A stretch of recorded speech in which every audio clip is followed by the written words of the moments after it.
We're going to call this one a Sunday Fun Day. I want to make this video. Haven't made a video for quite a long time, so I've had a few people ask and a few people message and stuff like that. I get a lot of nice messages from people. Jolene reads them to me, we read them together, and I want to thank everybody, you know. Let's face it, nice things being said make you feel good inside, you know. I'm just human like everybody else, so I got my own issues, my own problems, my own things. But thank you very much for all the positive thoughts. I just want to show you this chassis before we cover it up. Me and Jolene's taking a vacation or two, you know, but it's come down to time we're going to finish this car for the last build. We're going to finish it. Trying to get back onto it now. Here's the chassis of the car, last build that we're doing. It's hard to believe that we've built 8 cars this year. 8 cars. Blows my mind when I stop and think about 8 cars. You know, if I could build myself one a year, I worked very hard and did other work besides to make ends meet. But to build 8 cars with the team that we've had and have, yeah, it really shows how good we are getting, you know, as we put them together. There's not much fuss and muss to put them together. So I just want to show you how we put it together, how Alex has put this together. Alex has built this chassis. He did it on the frame table. And I'm going to show you how we built it and how we, you know, how we wanted it or how we needed to have it this way for the car that we have built. So you can imagine, as you look at this thing, the engine is in the middle of the car pretty well, you know what I'm saying? It's in the middle. The rear end is here, that's when the transmission goes, and the drive shaft right there. So obviously, we're going to be sitting here. Or maybe, you never know, we might be sitting up here, you never know. But as you look at this chassis, what is really different because the engine's in the middle, the gas tank is right behind there, the radiator's in front with the air thing, with the fan on it. I'll just take you from front to back. If you're into building chassis, you want to build a chassis for yourself, you can do the exact same thing we did. This is a 2x4 square steel, 3/16.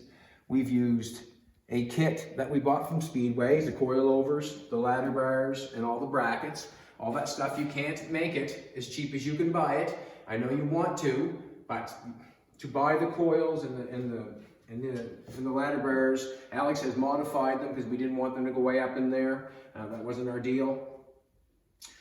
To buy that, you can't do it as cheap as you can buy it. So Speedway's where we go for the coils, hairpins, and the bar to hold the rear end there. So that's what's going on here. As you can see, when he made the angles and welded it together, he welded it together and then he plated over top of it. And that little plate, that would make that weld twice as strong because you'd have to rip that plate in order to bend that. All those little brackets they put in, every time you put a bracket in, he's put a bracket in, he's put a little gusset there. So it can't go back and forth and tear off, right? So you put a little gusset on that one there. Can't rip off and tear off, you know what I'm saying? Some square tubing to make some brackets up top for your coilovers. He's run all new line in the back, so we know we get all new brake lines on it. The drive shaft, he has cut and made a drive shaft. He's cut and made a drive shaft on almost every car that we've built here this year.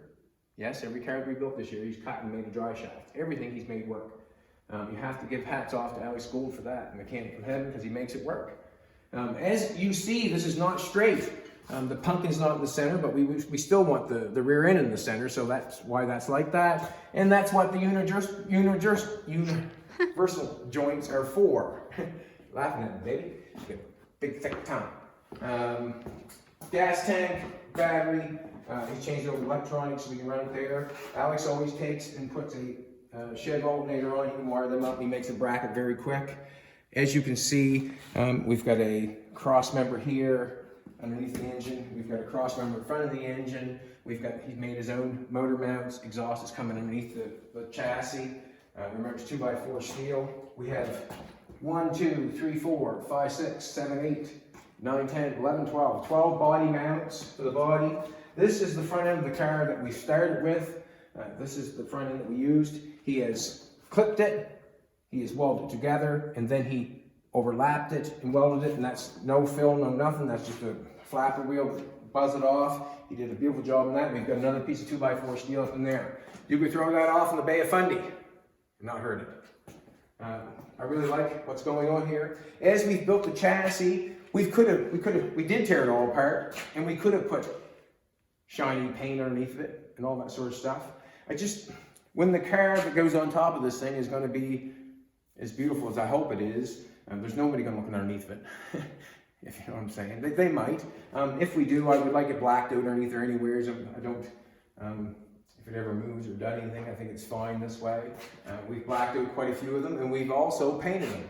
You know, if with a chassis like that and the welds are so nice and good, I would just epoxy it, 15 minutes later, come in and paint it, and be done with it, you know. Let's face it, I don't know where you're driving it, but anyways, this is the chassis for the next build. We got new wheels going on it.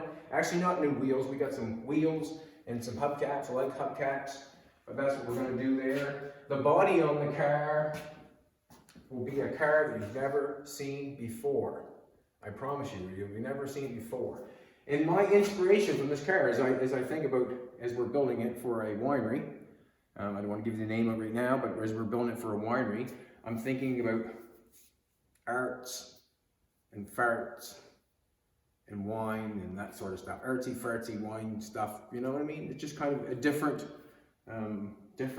So I think my inspiration has come from the museums that we went to, like, I don't know, the Blackhawk, the Lars, the Peterson. There's a whole bunch of them. You want to name a couple of them, maybe? There's been so many. Mullen. The Mullen Museum. They're all fantastic museums. They actually show you automobiles that, you know, that could have been, you know, but they're gone now, you know, they're past. But anyways, that's where I got my inspiration for this one. And if you can picture the chassis, I bet you can't picture the body. As you see something like that, how simple that is, really though, how simple that is, how we've got it connected together. We've set what happens, we set the engine in there, and we got it where we wanted it, and then we built the motor mount to fit the engine. Once the engine's in there, we know we got to have the drive shaft at a certain height, so we know, then you build from there, and as you go, you just keep on building as you go, and that's what we do every time. Alex did an awesome job on that. It didn't take very long. He also regasketed the engine. Yeah, he detailed it, painted it, got it running. Did a good job. Right now, we're just going to finish putting some primer on the car, and this is what I want to tell you. When I prime the cars here, I put a lot of primer on, and I'll even show you the primer that I'm going to use, just so you know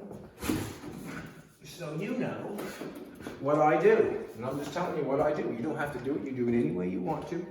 On all the cars, I prime all the cars. I would like to put 2 to 3, probably 3 gallons of primer on this car. It's hard to believe probably, but maybe it's not. I'm not sure. I'm only in here in my shop, so this is what I'm going to do.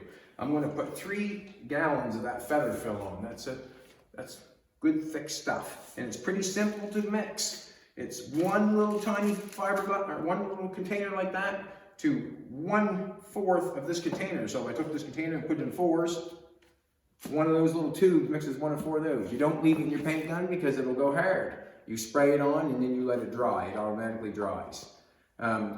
Like I said, I'll probably put 3 gallons on this car. And the reason for is because if I do not have the product on the car when I'm blocking it out, I'll have to put more on. If you know what I'm saying. Like, you have to have product on the car to work with. And as we're building these cars, we're trying to build these cars in 35 days. Sometimes it doesn't work out that way. Sometimes we don't have the amount of people that we should have. But as we do it, in 35 days, you try to build something, you have to have the product on the car to work with.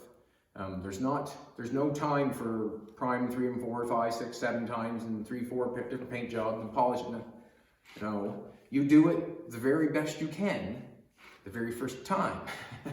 And that's the way it rolls. So as we put the product on there, I want to put enough product on the car that I get something to block off. And I'll tell you something.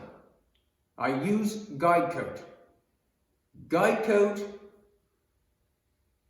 is just a foolproof method that you're doing what you think you're doing, straightening the car out. It's just another little protection that you should do when you block your car. You should always guide code it. If you don't guide code it, you should always you should try it. You should try it. Always guide code your car. If you do not guide code, it's like there's a thing going around here. There's a bunch of people that caught syphilis. If they had a condom on, they wouldn't have got it. All right? If you had a guide code on your car, you wouldn't miss those dents. That's what I'm trying to tell you. Guide code and cover up. Sunday fun day.